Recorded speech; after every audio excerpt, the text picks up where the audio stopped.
this is the first event, you can say, that we are holding on behalf of the Korean Birth Centenary Committee, and this is the Centenary Year, and there will be a series of events now. And this the first event, we thought, and when we were planning for this, we thought that we should have it with people who have worked very closely with Dr. Kurien in the prime and the Operation Flood at the beginning. And then, of course, there are many people, but then we found that Dr. Aneja, Aneja, Shailendra, Kumar, and Tom Carter. We talked to them, and then they kindly agreed to participate in this discussion. And on behalf of the Centenary Committee, I welcome you all to this panel discussion. But before that, I would request our director, Dr. Umakant Das, to open with a brief introduction to this Korean centenary. Dr. Umakant Das. Thank you, Professor Saswat. Good evening, one and all. I'm delighted to welcome you to this important event in the ongoing Dr. Verghese Kurien Centenary celebration at IRMA. Undoubtedly, of course, Dr. Verghese Kurien is one of the significant institution builder we have seen in the post-independent India.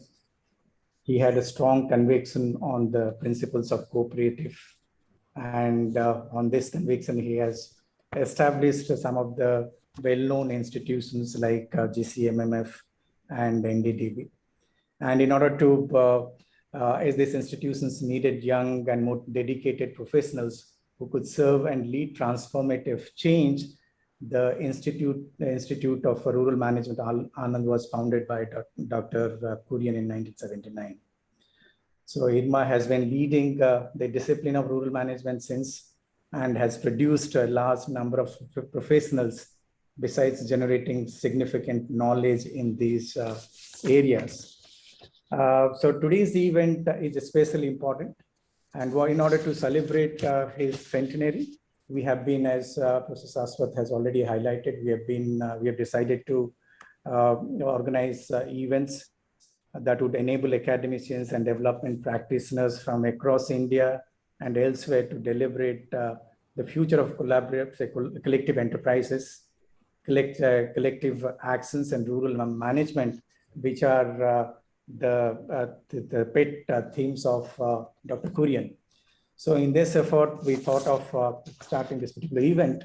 So today's event is more special because we have panelists, Mr. Thomas Carter, Dr. R.P. Aneja, and Mr. Shailendra Kumar, who work very closely with IRMA's founder, Dr. Verghese Kurien.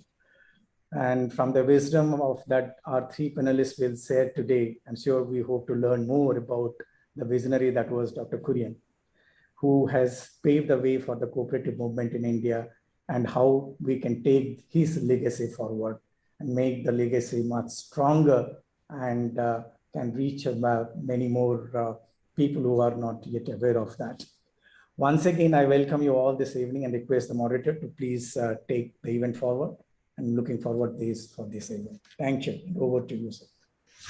Thank you, Dr. Das. And now I request Professor Madhavi to introduce our panelists to the audience. Dr. Madhavi. Thank you, Professor Biswas. Good morning to our panelists and wishes to the audience. We are indeed honored to also have Ms. Nirmala Kurien, gracing this occasion. Today's panel discussion, aptly titled "Traveling with Kurien: The Saga of Indian Cooperatives," is being graced by Dr. Kurien's co-travelers, as our director has mentioned. And it's indeed my privilege to introduce the esteemed panelists today. What binds the three of them together is the fact that they have been co-travelers of Dr. Kurien during a very crucial phase of the life of institutions that Dr. Kurien built. All three of them have had a career spanning over 50 years, over half a decade now. And major portion of this half a decade has been spent in association with Dr. Kurien. In addition, all three of them have also been associated with IRMA, and that is what makes this panel most special to begin our centenary celebrations at the Institute. Dr. Aneja was an honorary director of the Institute during late 80s and subsequently also the member of IRMA board during mid 90s. Mr. Carter has been a member of IRMA board since early 90s for almost a decade. And Shailendra Kumar has been associated with IRMA through some of the innovative projects of IRMA. And I remember Vadodara Model District project was one such innovative initiatives taken up during late 90s and early part of this century. All these three stalwarts, I can actually go on and on, but I understand that we have a constraint of time. And so I'll try to be as brief as possible in introducing the panelists.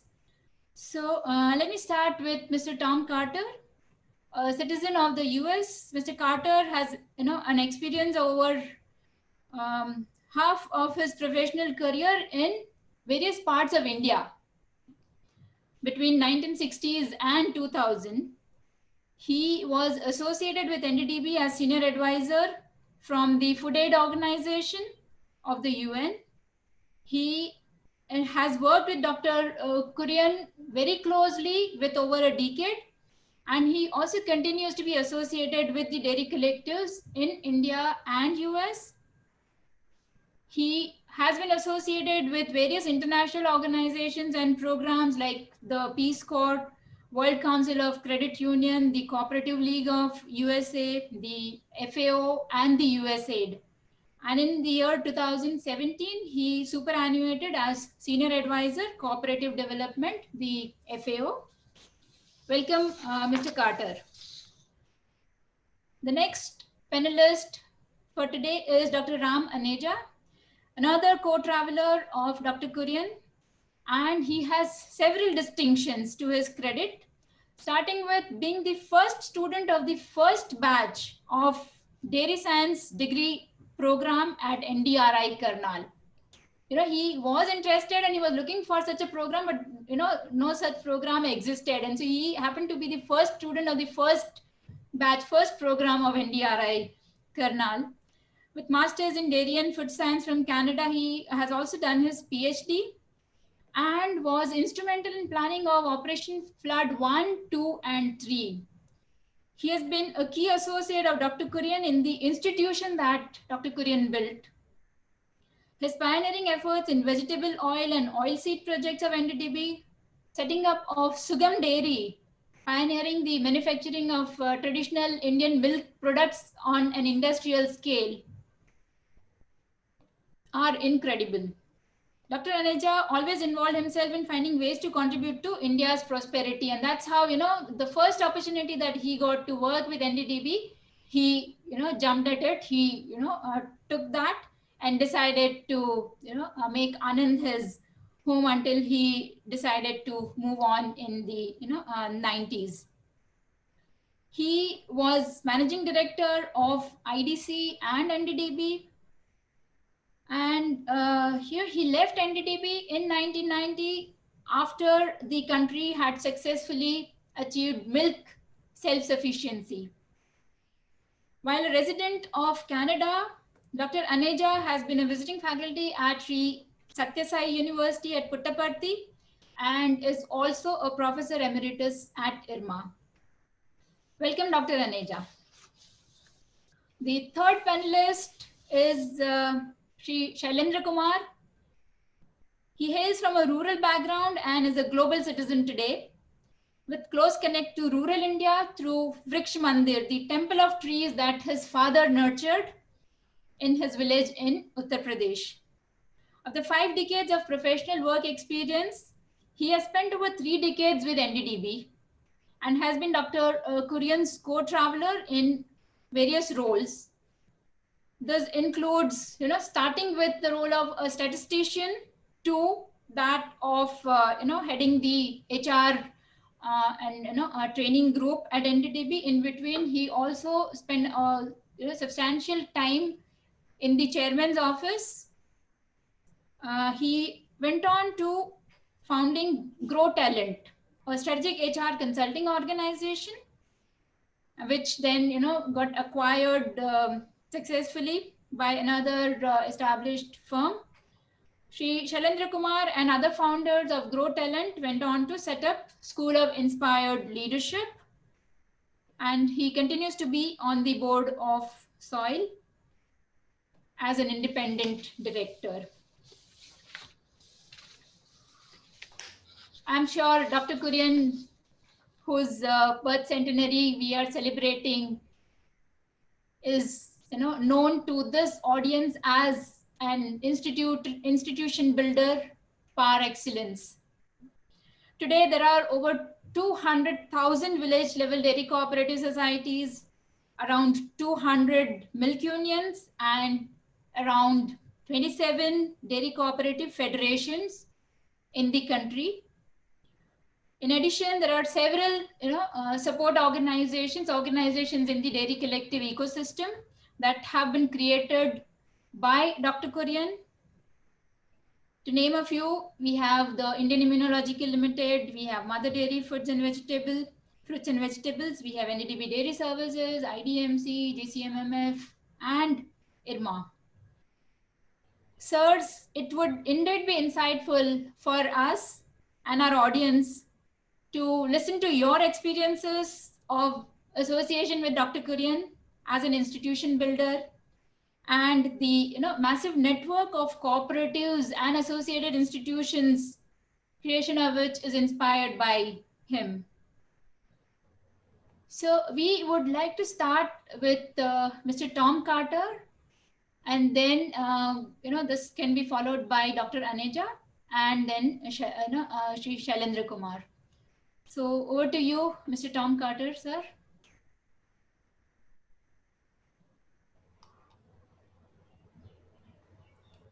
Thank you. It's a privilege for me to participate in this discussion.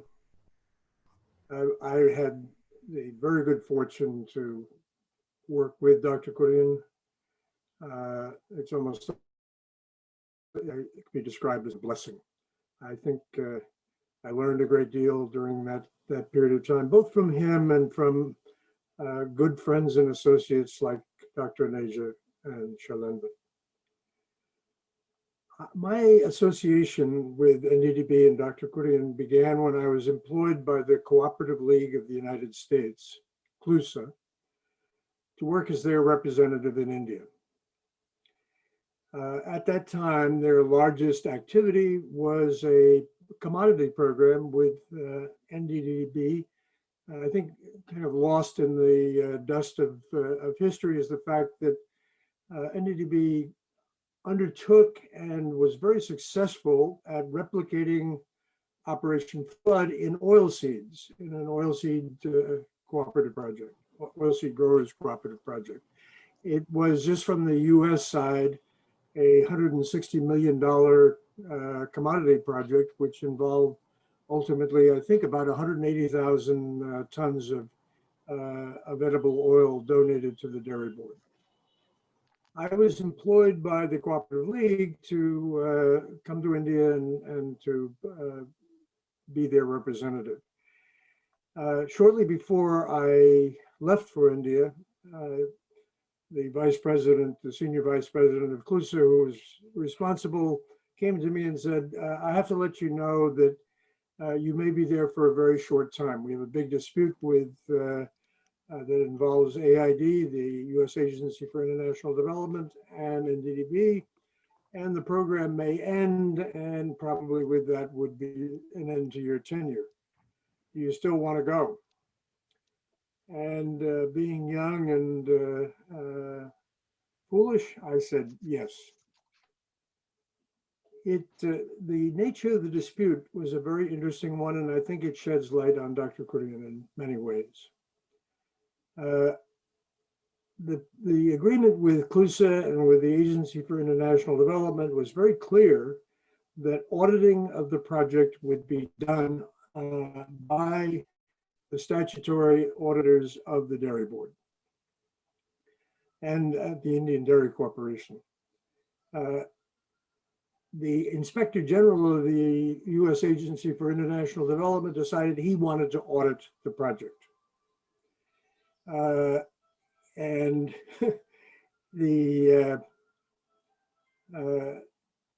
it was a conflict then between an agreement being violated and potentially a conflict between the statutory auditors of two countries. Dr. Kurien took the position that he would not allow the audit in violation of the agreement and in a way that could lead to a conflict between the official auditors of two countries. When I got to India, in fact, it was such a tense situation that, and NDDB had been very disappointed with CLUSA, that it took about 2 months before I was even allowed to visit Anand. And once they decided that I wasn't a horrible person, I was allowed to visit Anand, and we began working on resolution of the problem. Along the way, a very senior official an influential official came from AID, and I had a discussion with him. And something occurred to me that I said to him that I think did contribute in a small way to resolution. I said to him, you know, Dr. Kurien is not a popular man in India, at least amongst politicians and bureaucrats. He's somebody who is very outspoken and who has ruffled not a few feathers in his time. And if there were any question about his integrity, you could be sure that among his opponents, some would have made a big deal of it. But it's his shield, his integrity, his honesty is his shield from that type of attack. And as far as I know, no one has ever and ever could attack Dr. Kurien's honesty and integrity. I mentioned that story because I think it was an indication of Dr. Kurien as a man. He has more wonderful qualities than I could begin to enumerate. But a couple of them come to the fore here. One was his integrity. He had a professional integrity, a personal integrity that was extraordinary. And it was particularly extraordinary, let's say, in the India of the 1980s, 90s. And it shielded him and it shielded the Dairy Board from a great deal of criticism. And if there's one lesson that I hope people who are watching will take from these discussions, it's that this type of integrity is critical to getting things done. It's the superpower, so to speak, of people who care about what they're doing. The second thing that I would mention about Dr. Kurien that was exemplified by this particular event was his courage. He was willing to forego a huge donation, $160 million worth of soybean oil, because he was being asked to violate a principle, and he would not do that. That takes enormous courage.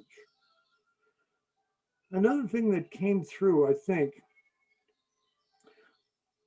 basically was his, and this is the mystery of Dr. Kurien for me, his commitment to the Indian farmer.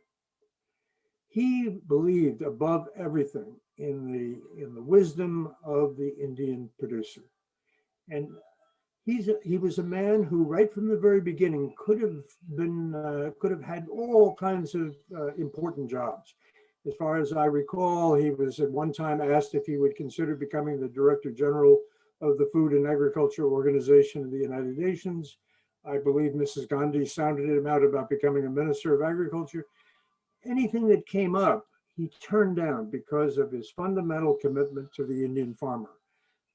He had a single purpose in life, and he pursued that aggressively and without any hesitation, and with great courage.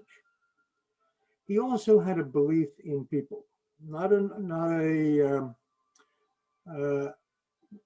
broad, all-encompassing belief, but once somebody had proven themselves to Dr. Kurien, he would he would support them to the hilt. And I think one of the things that struck me when I was first working with the dairy board was that when somebody new would come on board, they would be asked to undertake a challenge that they probably thought to themselves, I don't know if I can do this. And there were some who couldn't, but those who could became the core of the dairy board. He built an institution of systems, but most importantly of people. And as I mentioned earlier, two of those people are in this panel today, two wonderful people whose contributions to the dairy board far, far exceed mine, and who have much more important things to tell you about Dr. Kurien and their journey with him. So at this point, let me end and turn it back to Professor Mehta with thanks and for the opportunity. And I look forward to listening to both Dr. Aneja and to Shailendra Kumar. Thank you, sir. Thank you. Thank you, sir. Thank you. Yeah. So I think, in the experiences that you have shared, Mr. Tom Carter, I think it really tells us about the kind of combination of values it takes to be a great institution builder, starting with a cause, commitment to farmers, and then the superpower that you talked about, honesty and integrity, that he valued supremely, courage and being outspoken, and belief in people. I think this is a wonderful combination, and so very important lesson for all of us when it comes to institution building. May I invite Dr. Ram Aneja to take this forward, sir? Thank you very kindly, Madhavi, and thank you for the kind words.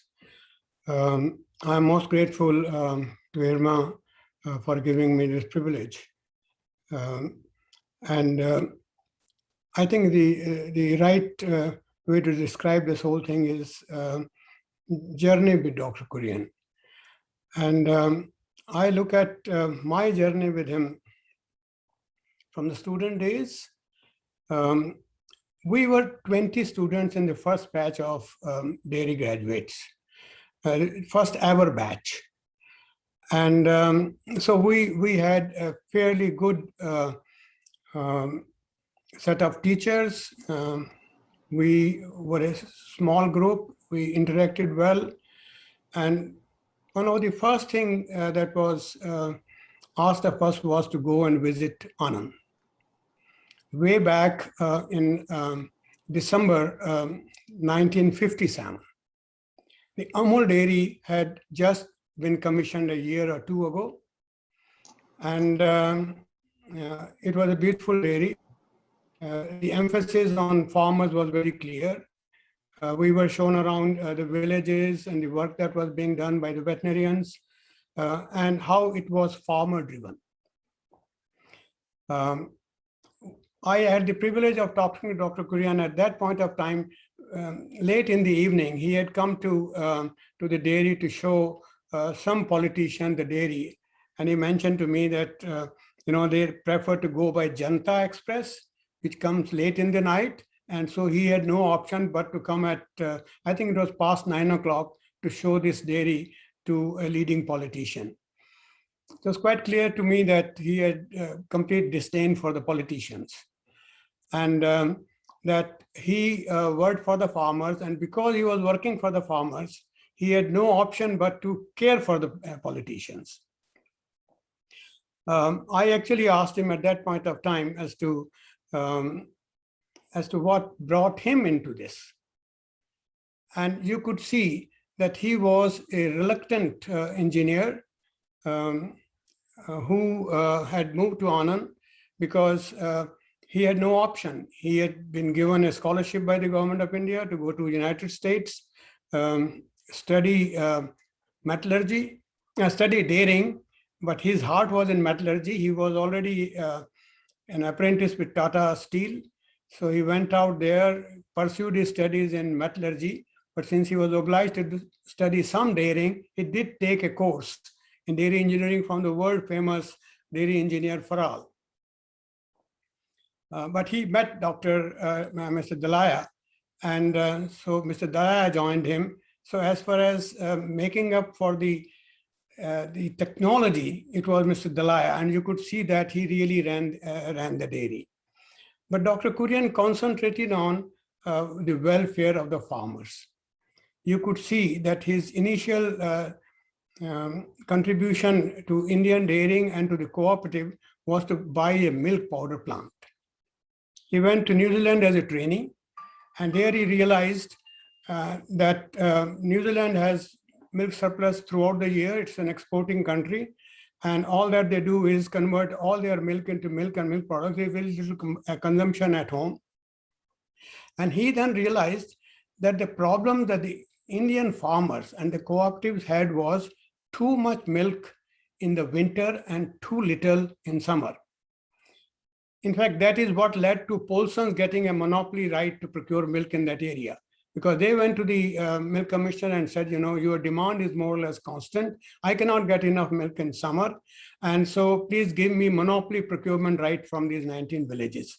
And that's how Amul came up. But then the problem Amul faced was exactly the same that Paulson faced. Too much milk in winter and too little in summer. And he therefore recommended that we put up a milk powder plant. And that ensured that the farmers got good money for their milk even in winter, when the production was 3 times more than what it was in summer. And that motivated the farmers to produce more milk. Now, as we were growing up as students, we would see milk commissioners. They were the luminaries at that point of time. Whether it was Karori in Bombay or Sikka in Calcutta, and who became chairman of Delhi Milk Scheme later on. And Dr. Kurien was a good professional, but he was in the backwaters of India. The others were trying to solve India's problems of supplying milk to the urban areas. And they created more problems by supplying cheap milk, importing milk powder, supplying toned milk, and made India more or less dependent on milk powder. While Dr. Kurien was actually trying to solve the problems of the farmers. And he realized that the farmers will produce much larger quantities if they were assured a guaranteed market, a remunerative market throughout the year. And that's where the powder plant came in. So the powder plant came in, and the farmers got good prices. And now they wanted inputs to increase milk production and to bring down the cost of production. The milk powder plant assured that the farmers got 80–90% of the summer price even in winter. And the cattle feed plant that was put up ensured that the farmers spent 30% less on producing milk. So the input supply came in, and so you could see that the initial years were really building up the Amul model. Dr. Kurien's evolution from a metallurgical engineer to a legend really started by his building the Amul model first. Well, there were other milk commissioners who in the first place opposed Operation Flood. They opposed Operation Flood because their kingdoms were being threatened. Dr. Kurien started Operation Flood to ensure that the farmers are not threatened by the dumping of cheap imported commodities into India. So you please look at it. There are milk commissioners who are trying to see that they continue to supply cheap milk in the rural area and in the urban areas. And there is Dr. Kurien who's trying to protect the farmers' interests by ensuring that these milk mountains in Europe do not come and adversely affect the cooperative movement. So Operation Flood was really born out of these struggles. I came in later on to Anand. I had seen professional management getting into the dairy industry through our guru, Michael Hals. We attended a program at IIM Ahmedabad, which was for the dairy managers in the country. And at that program, we lit up. We realized the way we looked at management was very different than the way these professional managers look at it. I'll give you an example. At that point of time, we all looked at milk products giving you much more money than liquid milk. My very first job was with Horlicks. And that company declared 190% dividend in the very first year of its working. Milk products were really big. And so Amul decided to go into baby food and cheese. That was the first expansion in 1960. And that is when Mike comes into Ahmedabad and he looks at what's going on around, and he does a lot of case studies around Anand. And one of the studies clearly showed that it's not the milk products that paid more money, it was liquid milk. And in this particular program that we attended, you could see he was quoting an Amul dairy case disguised as some other dairy, where the managers think that there is more money in cheese making. And that is, the way we thought about things, that how many liters of milk will give you 1 kilo of cheese and how much more money you make out of this cheese. Not looking at projected operating statements over the next 10 years and looking at the market. So you could see in the mid 60s, Dr. Kurien, Mr. Dalaya, and Amul people really got exposed to modern management techniques at that point of time. That's where I came in too. And I wasn't quite sure whether I should be pursuing my doctorate. And I decided to consult Mike. I realized that he was one of the few consultants who had looked at India's agriculture in totality. India is one agricultural farm with inputs as labor, land, animal power, output as milk, crops, etc., and how to optimize on this. That's a very famous case, which was really never followed up. He then, so we looked at milk as something which will contribute to India's development, contribute to alleviation of rural poverty. And that changed our mindset. So I had written to Mike from Canada that I'm not sure whether I should be pursuing my doctorate or I should be doing an MBA. And he wrote to me saying that if you're coming to India, come and look me up. So I went to look him up on my holiday to India and met Dr. Kurien, and they talked about replicating Anand and using this as an instrument of alleviating rural poverty. I was thrilled. And I decided to join the dairy board, the planning process. So if you look at the building of NDDB, Dr. Kurien started exactly like he started the Amul dairy. Make it economically viable, make milk production viable for the farmers, and then only it will succeed. So he started the dairy, building the dairy board by building cattle feed factories and 3 cattle feed factories in Gujarat and dairy in Surat on turnkey basis. So we used Amul expertise to be executing turnkey dairy projects and learned in the process. Mike was also very good at studies. And so there was, Shailendra is very familiar. There was this orange book that was produced on the market study in Baroda.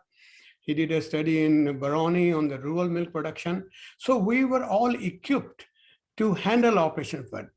Dr. Kurien also looked at the best milk markets and the best milk sheds. How can you go wrong? You look at the best milk pockets in India, which will produce milk most economically, and the best milk markets which are willing to pay more for milk. So that is how Operation Flood was planned. 4 city markets, 18 milk sheds, and we planned the project not keeping in view any big goals. We actually had no big goals like making India self-sufficient in milk. Our goal was simple: capture a commanding share of the milk markets of Delhi, Calcutta, Bombay, and Madras, and link them to the very best milk sheds. There were no lofty goals there, except to ensure that farmers continue to get 70–80% of what the consumers pay.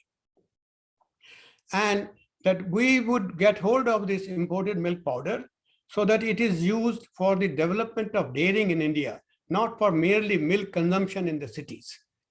And so I believe this was one of the very best projects that was ever planned. And so I was in charge of planning initially. Then I realized there was a lot of work to be done on product development, that we were not even looking at Indian dairy products. We were all looking at Western dairy products, while half of India's milk consumption was in the form of traditional dairy products. So I switched over to some R&D, and until I was asked by Dr. Kurien to take over as the chief executive of the dairy board. And I reluctantly accepted it. I said, I have small kids. I would rather be working on R&D and working on the new processes to make Indian dairy products. After about 6 months reluctance, Dr. Kurien said, Gulab Jamuns can wait. You may as well take over this, because I think people in the ministry were laughing at him. Nobody wants your job there. We then moved on to implementing this project, but at the same time realized that Dr. Kurien had very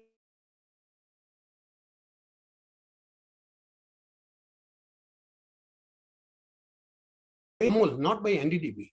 Amul helped set up Mehsana Dairy, which was one of the largest dairies at that point of time, helped set up Surat and Baroda dairies. So the Operation Flood concept were being tested out right here. There were these feeder balancing dairies feeding the urban markets. I will take a few more minutes. You know, Dr. Kurien had his greatest strength came from the farmers. So there were, and he had the farm leaders that he worked with were really freedom fighters to start with. And so the nobility of the cause made them what they were, and the nobility of the cause, you know, that Dr. Kurien had, the mission. He was a missionary. The nobility of the cause rubbed on all of us. And that, I think, is the key lesson. So if one looks at the fact that we were dealing with people which were not as noble as the initial freedom fighters were, Dr. Kurien surely had a lot of problems to face with. Milk commissioners didn't want him. The Minister of Agriculture didn't want him, because they didn't see too much for themselves into the whole system. And then we spent so much of our time on unproductive work.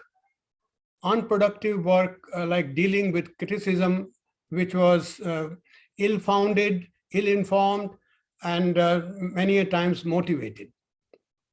So if one looks at the first wave of criticism that we faced, was really from the economists. And Dr. Kurien would tell me that in his next birth, he would want to be an economist. And he said, you know, there are these economists who will do nothing else but criticize people who are working, and I would like to do that in my next birth. And there was no shortage of that criticism. And it really started off by saying that India will not be able to produce all the milk that we are talking about. You look at it, we had no targets on increasing milk production.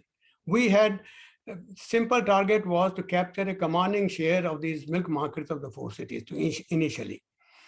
And so there was a PhD thesis produced which said India will not have enough feed and fodder resources to produce the projected milk that one of Mike's studies had produced.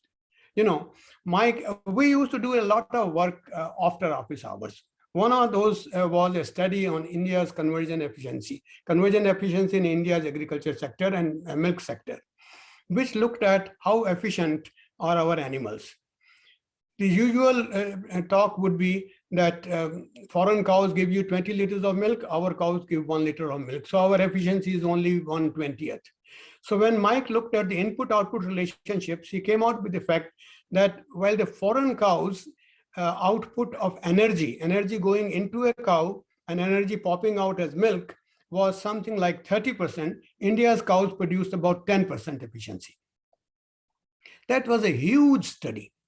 And that study made a projection from 74 to 84, saying that we could produce some 40-50 million tons of milk by increasing efficiencies and by not producing even one extra blade of grass, just by improving efficiency. Now, this was a side thing. And in fact, Mike got his doctorate from the Harvard Business School on this. Now, this study was criticized by saying we will never have feed and fodder resources. Hey, this whole study is based on the available feed and fodder. We are not saying that we will produce any more. Anyway, somebody got a doctorate out of it. An article was published in EPW, and we were actually taken aback. And when we looked at this model, we found out if the model was applied in the year 0, the model said we need so much of ration as maintenance of these animals, so much per kilo of milk. And so if we are to produce, say 50 million tons of milk, will we have enough feed and fodder? And they said, no, we will not have. But when we applied that model to year 0, the production of milk should have been minus 20 million tons. Yes. So here are economists producing models saying that this will not work. And the models don't balance in the year 0. So Tushar and I looked at it, and then we produced a newer model, which took into account things like all the crop residues, the natural herbage, and first of all, we balanced it in the year 0.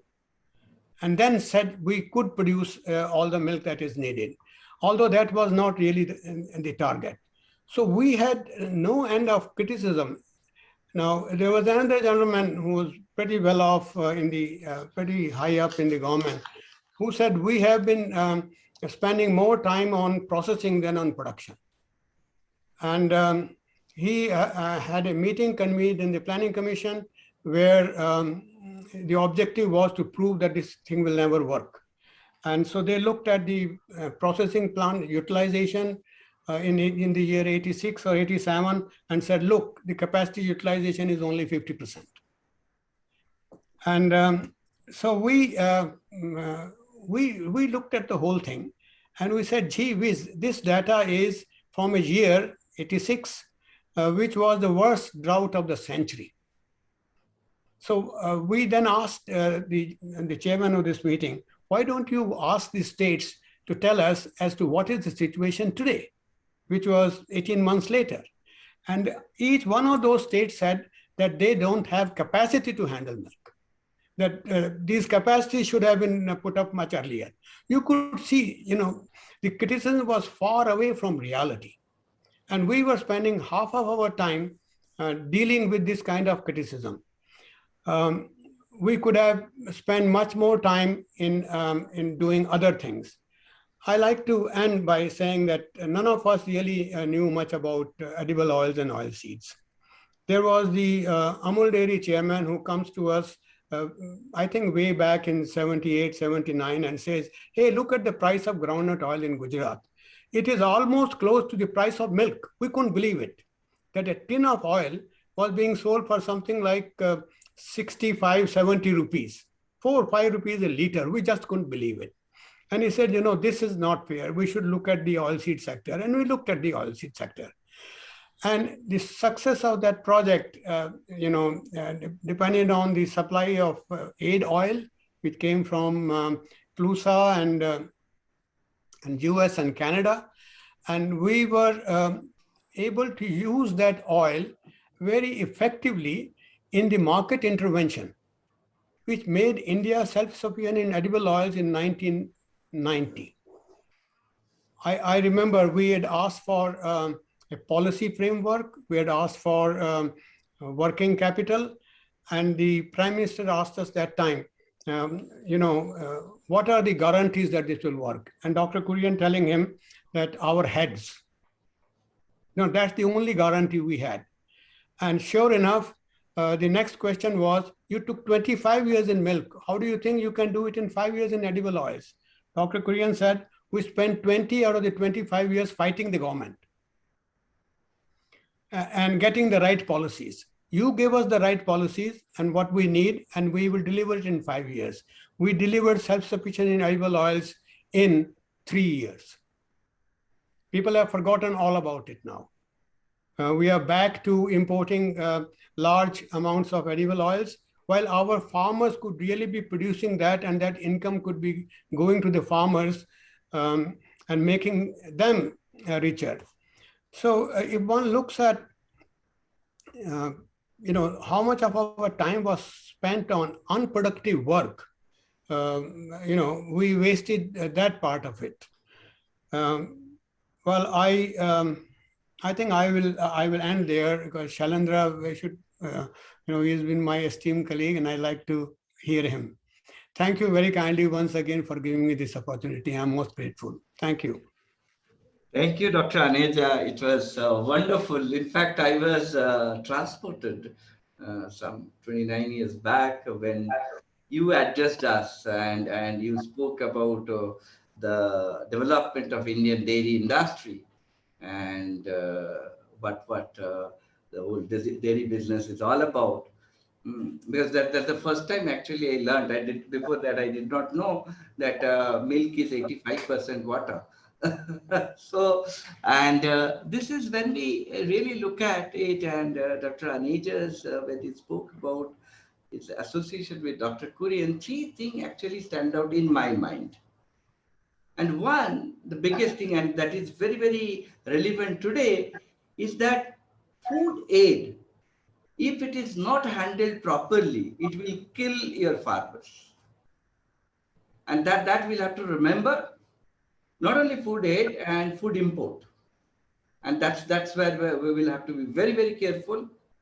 Second is that as he spoke, and that's the second learning that we get, is that technical and managerial intervention is needed. It is absolutely necessary for any industry, particularly agricultural industry, and there we need professionalism. For example, the whole this idea about lean and flush, bringing a balance, lean and flush, it was a technical intervention that helped to balance the disparity of lean and flush, and that is what saved farmers.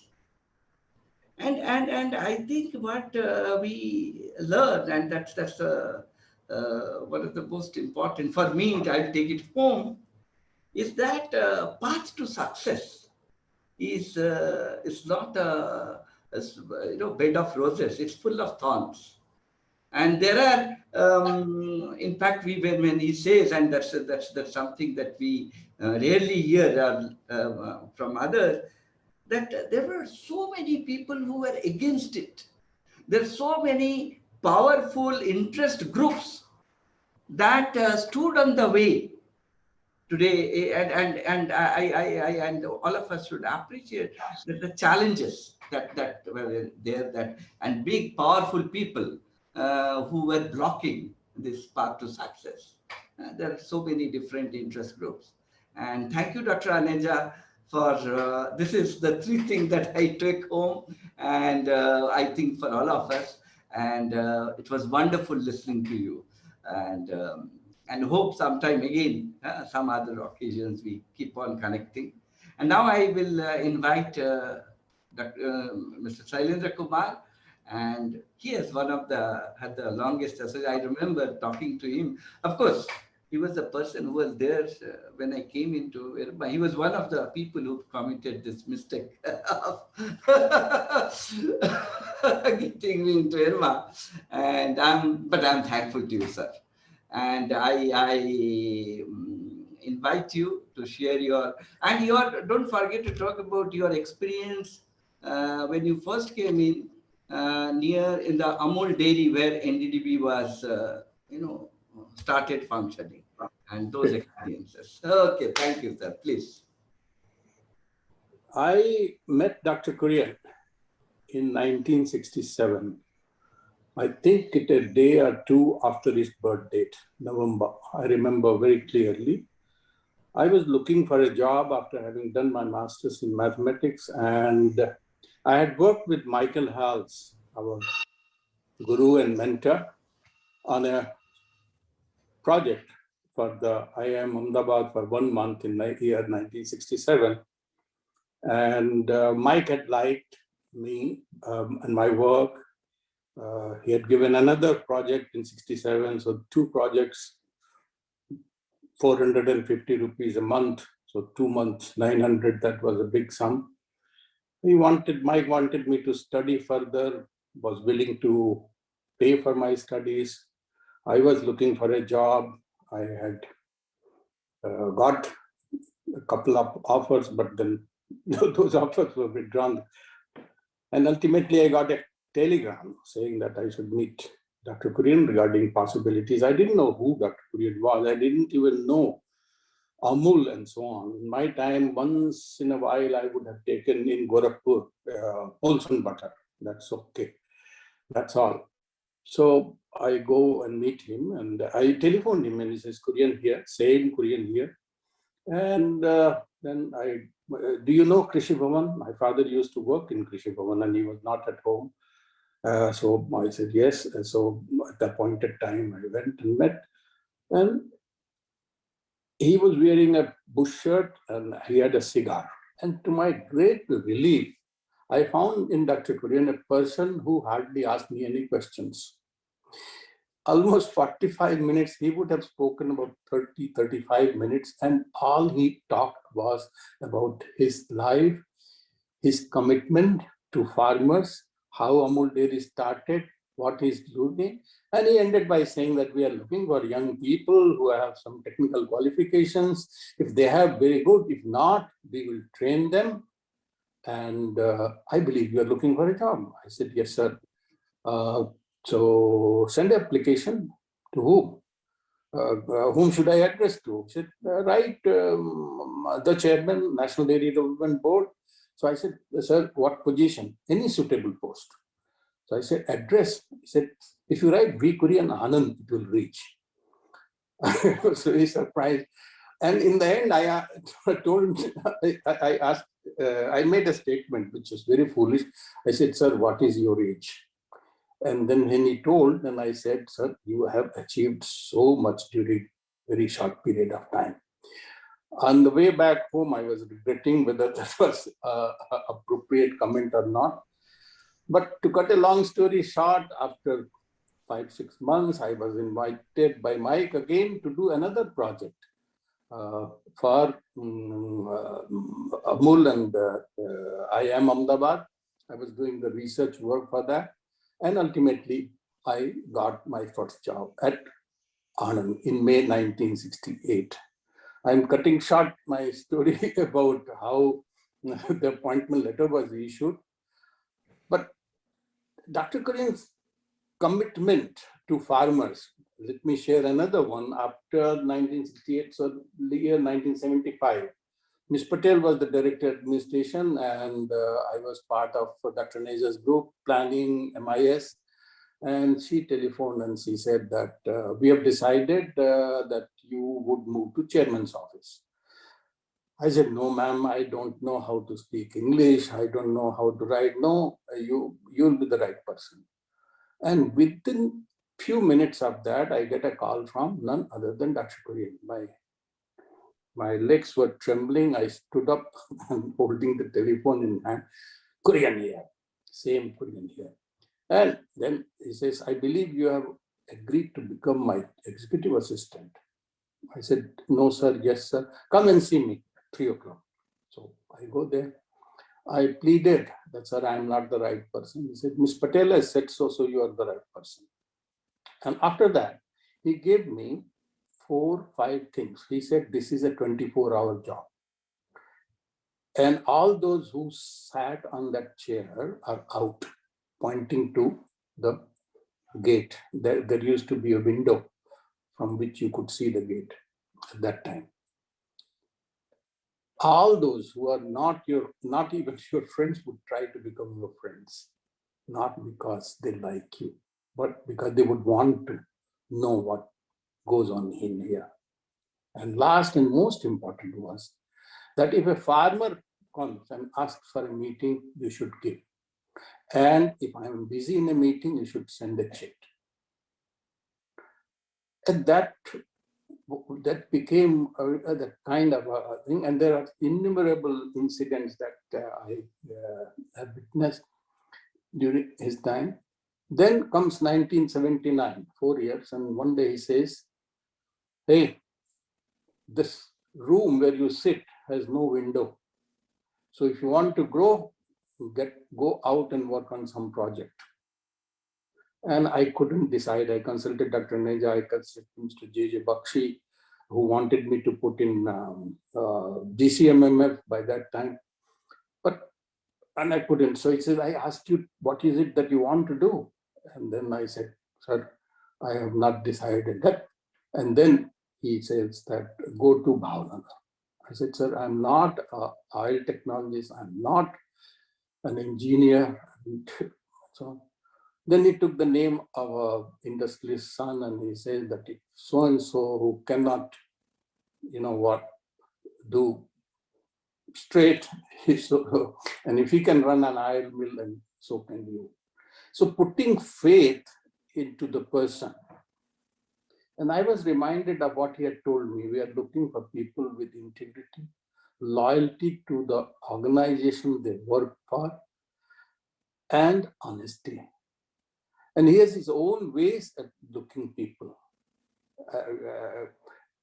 And then I had a very difficult task of heading the NDDB's vegetable oil project in a very short period of time. That's where we had Tom Carter come over, and the famous case of the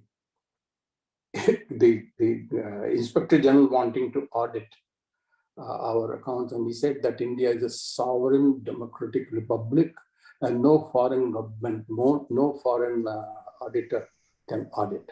And it went for years, and ultimately it was a meeting in Washington, D.C. at the highest level where they sorted it out. And it was an Indian firm of chartered accountants were appointed to audit the project accounts of NDDB. And Tom and Dr. Aneja both, I think, talked about integrity. Yeah. And later, yeah. Thank you. Is that okay, or am I running short of time? Yeah. I'll finish it very quickly. I was talking about integrity. So later on, when I moved as director HR and the training and the admin function, I was thinking about, I would have been responsible for sacking 3 or 4 people in entire 10, 15 years. And all of them are on financial irregularity. That was a no. Once that, if you get that, you have to be out. We used to get a lot of anonymous letters and things like that about people. And so he would say that they need to be investigated, but not acted upon, because if the person has no courage to sign that such a letter, then it is a waste. But we need to do that. So for me, it was a life-changing experience, starting in 67, well up to 1998, till the day he left the dairy board, and I also left within 2 years. Thank you very much for giving me this opportunity. Actually, I'm thinking more about what Tom talked and Dr. Aneja talked rather than sharing my story. I'm aware of the time constraint, so I will end it here. Thank you very much. Thank you so much, Mr. Shailendra Kumar. As I look at your sharing of your experiences with Dr. Kurien, one thing that clearly comes up of this is you've looked at Dr. Kurien, the manager of people, with the kind of knack that he had for scouting right people. And right people for him meant people who would be loyal to the organization, loyal to the cause of the organization, and as have already been put up by Mr. Tom Carter, people with integrity and honesty. And another thing that you also talked about is the way Dr. Kurien would focus on developing his people, whether they like it or they don't. Like when you were sharing your experiences of you didn't really want to go to Bhavnagar, you were not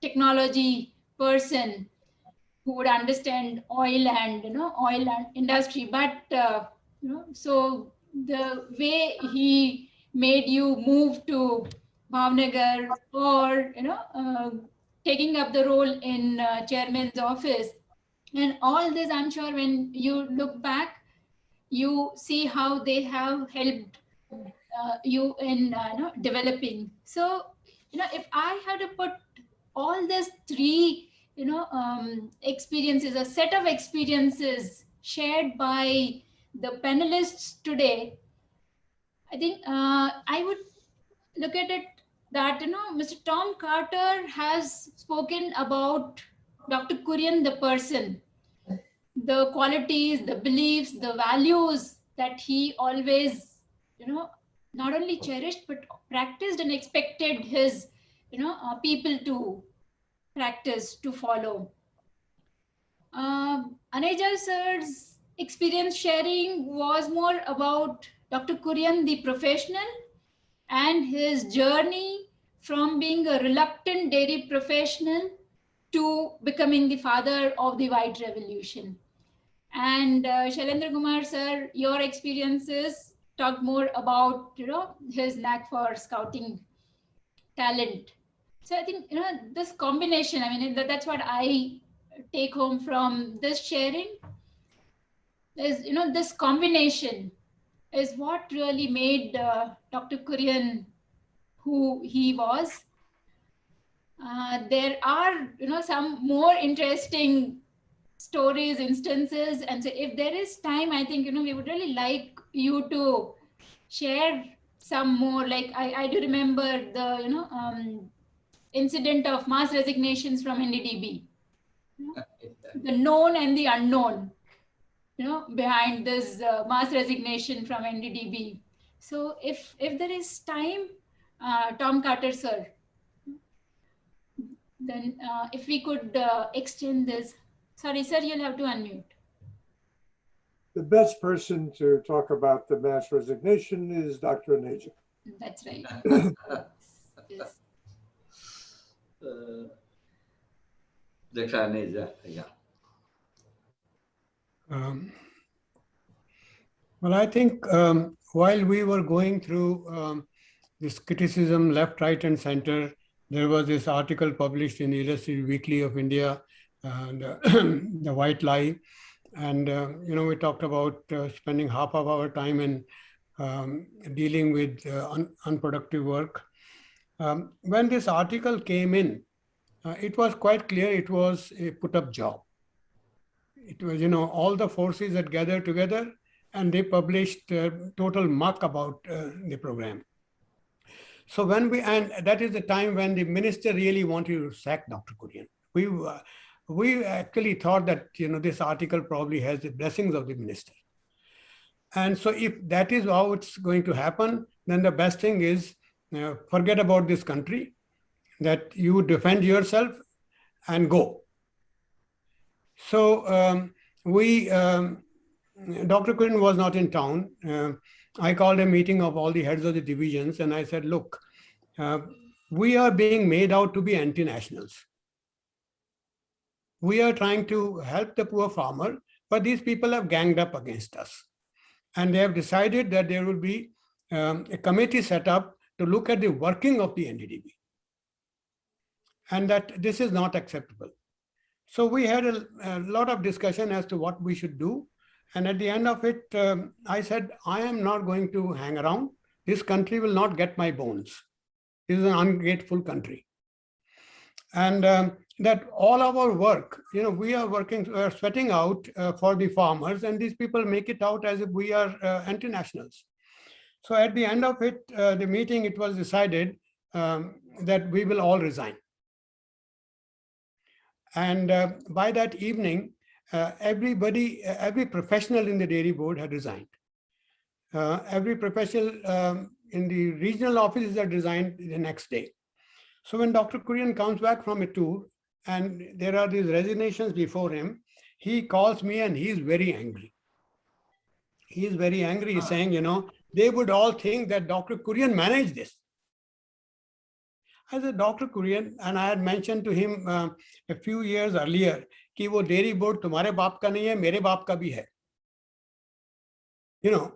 And that, we are all sweating out, and this is the way we believe, this is the way we would react. So he was very upset. And next day we were in Delhi, and we had a meeting where there was Miss Patel and Rajgopal, and they once again pulled my legs to say that what you have done is wrong and this will boomerang on us. And I stood my ground and I said, no, this is something, we are all involved. We are all in it together. And then at the end of it, he asked me if I would meet B.G. Verghese. And I had never met Mr. B.G. Verghese. He was a very eminent journalist. I think that time he was the chief editor of the Indian Express. He had fallen in grace as far as the Prime Minister is concerned when he wrote an article on the rape of Kanchenjunga when he was the editor of Hindustan Times. And so I went to meet B.G. Verghese, and incidentally, B.G. Verghese was the first one to write on Amul Dairy, way back in 57 or even earlier. It was a beautiful article that I had read. So I went to meet him, and he said, Dr. Kurien tells me that you have all resigned. I said, yes. Why have you resigned? So I told him my side of the story. And then he said, I don't believe you. Where are the resignation letters? So I showed him the resignation letters. And Tom had helped me write my resignation letter, which was covering all these resignation letters. And where, I said that this country will not get my bones. And so once B.G. Verghese saw this, he said, look, this is massive. Don't talk about it to anybody. This is you're on a very high moral ground. And he told me nothing like this has happened ever since Mahatma Gandhi. So he said, keep quiet about it, leave this with me, and then I will call and tell you when this will be published. And he said, this has to be published at a time when there is no nuclear test being done or some such thing. He will decide on the date. So one day he calls me and he says, look at the newspapers today. And early morning, I got this call. I asked Shailendra, I said, Shailendra, go and look at the newspapers. And he picked them up from the railway station. And then we found, 5-column headlines. I think it was NDDB, 700 professionals of NDDB resign. I think the Chennai edition said NDDB topless. And so this was all over the country. Mrs. Gandhi was inaugurating, I think, an international conference on biochemistry or biotechnology at the Ashoka Hotel. And she saw this in the morning. And the press asked him, is this the way you treat scientists? And she went back to the office and promptly a reply was dictated, which the minister read out in the parliament, saying that the dairy professionals in the dairy board have overreacted to the government of India's intention to review the working of the dairy board with a view to strengthen it so that it can handle other commodities also. So from, criticism and, re-looking at what these dairy board fellows are doing to very constructive thing. And the same minister had to read out that reply in the parliament. I thought that did show that, Dr. Kurien had led a very good team and they were all totally committed to it. And, when Madhavi mentioned that people thought that Dr. Kurien had engineered it, I was actually stunned because I don't think when I was there, anybody even talked about it. Does that answer your question, Madhavi? Yes, sir, very much. Thank you.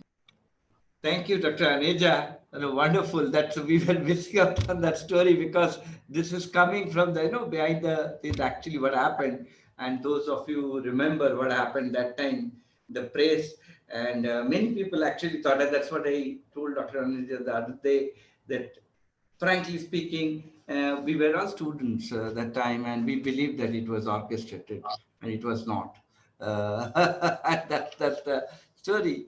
And if we have some time for a few questions from the audience, maybe another 10 minutes. And if the panelists agree that we can take 2-3 questions from the audience. So please. Yeah. Okay, Raja. Yes, sir. You can just speak. You can ask your question. I can say to whom it is directed.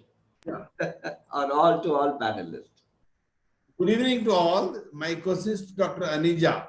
Yeah. Dr. Aneja, you may be remembering me. I was working, in Bihar and trying to make a change for this Sudha cooperative dairy and all. Dr. Aneja, that things are now changing. The politicians are interfering and they are not allowing the cooperative movement to come up. And number two, also, you have very clearly told that dairy is a vehicle for the development of rural areas. Rural development can be done through dairy. Can you throw some light how we are able to proceed further? Dr. Aneja. Well, I know, thank you for that question, but I think things really were no different even at that point of time. And I like to quote a case of right in Kera district, how a member of parliament during the emergency period, a Congress member of parliament during the emergency period decided to take over the Amul dairy. Now, this was a very powerful MP who was an industrialist who set up the Saras dairy in Nadia, Saras Foods in Nadia, and his objective was to make milk powder. And so if you are well connected in the government, you want to use all those connections for your own growth. And you couldn't care whether in the process you are stepping on the lives and of many poor farmers.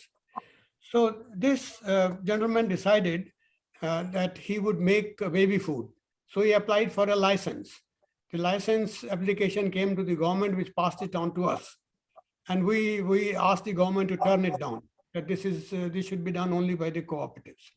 He then decided that all this is not going to work. The only way he can handle this is to take over the Amul dairy first. So this gentleman became the chairman of a village cooperative society in Nadia, filed his nomination to become a director of the Amul dairy. And that nomination was rejected by Mr. Dalaya, who was the returning officer for the board of directors. And this gentleman was very angry. So when the general body meeting was held, this gentleman started saying all kinds of bad things. And the farmers there got very excited. They actually manhandled the man there. He was beaten up in the general body meeting. Now, a local MP just couldn't take it. He just couldn't take it. And I think he died a few years later. And few years later, his son comes to us and says, will you please buy our milk powder plant? And we put that in Godhra from Nadia. The point I'm making is that these people really didn't have farmers in their mind. They really had no empathy for the farmers. And Dr. Kurien's strongest point was he always was a missionary working for the farmers. And that was the bottom line. And I think if one looks at the future, I feel very sad that when NDDB, IDC were merged, they were not merged into the NCDFI, which would have been the best thing to do. Then you are sure that the dairy industry of India is in the hand of the farmers and not in the hands of bureaucrats, as it has happened again.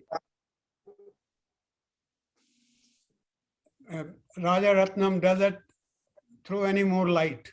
Thank you, Dr. Aneja. How we can able to do rural development through dairying in the present situation? Because dairy is a vehicle for the rural activities.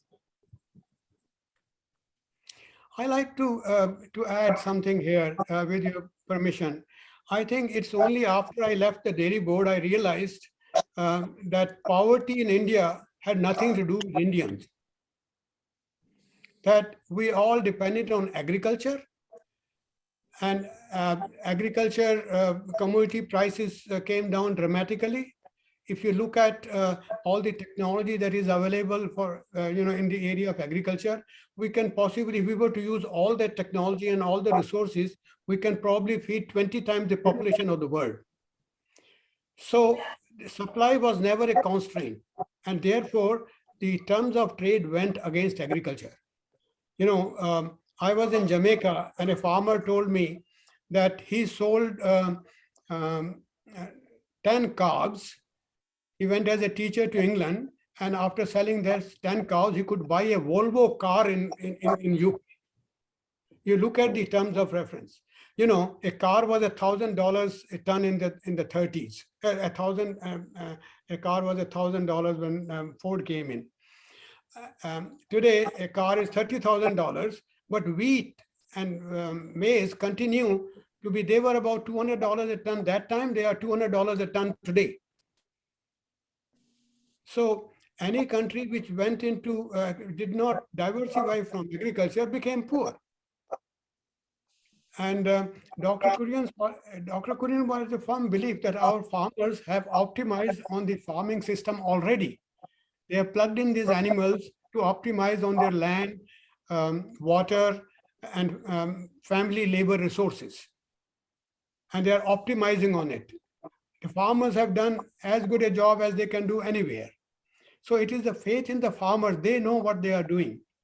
So it is the farmers who have produced these 200 million tons of milk and made India the largest. All that we professionals did was provide them an assured market and cut down the cost of production. So it's become more valuable. Today, milk in India is almost 1/3 of agricultural income.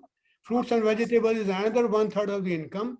And the rest of the cereals, which use 90% of the land, produce only 1/3 of the agricultural income. So I see great future for fruits and vegetables. And I think that is an area which has as much potential as milk had 30, 40, 50 years ago. I feel very bad to win. Sorry. I am Dr. Shankaran. Because we are going Yes, sir. I'm Dr. Shankaran speaking from Chennai. Sir, Mr. question, Mr. Aneja, sir. Sir, what do you think about now the individual farmers, the family farming, with respect to our communal farming, which will be better production cost will come down, which will be profitability to the farmers will be more. What is your suggestion, sir? Well, I have very little to say on this. We have seen collective farming, which was supposed to bring out a revolution in other countries. we have also seen the small farmers in India are now matching the yields of many food crops with the leading countries of the world. I think it really is a question of how do we get more out of a family farm. And I think the way out is to go to products that have higher value. You look at the fruits and vegetables, even today, the farmers get only 10% of what the consumer pays. And if the farmer and if milk can give them 2/3 of what the consumer pays, and milk is the most perishable commodity. So I see tremendous scope there. You know, the farmers have increased fruit and vegetable production levels to such high levels because there is a demand for it already. Milk is demand driven. Fruits and vegetables will be demand driven. And now there is organic farming coming in, which would be again more labor intensive. So there are many ways of looking at this. Yeah. Sorry to interfere. Thank I you, feel sir. bad about it, but we are running out of time, and I'm extremely sorry that we'll have to close in another 4 or 5 minutes. And only one question will take. Yeah, Mr. Ranade, only one question. Please be very brief. Huh? Thank you. Yeah, Mr. Ranade.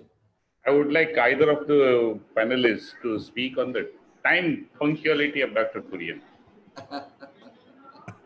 I too had some small experience, but then I would like to hear from the panelists. Well, I think I learned it pretty early. We were having the first meeting in Bombay with the World Food Program when the first set of commodities were to come. I underestimated the time of travel from Santa Cruz to Kala Ghoda, and I think I was 2 minutes late.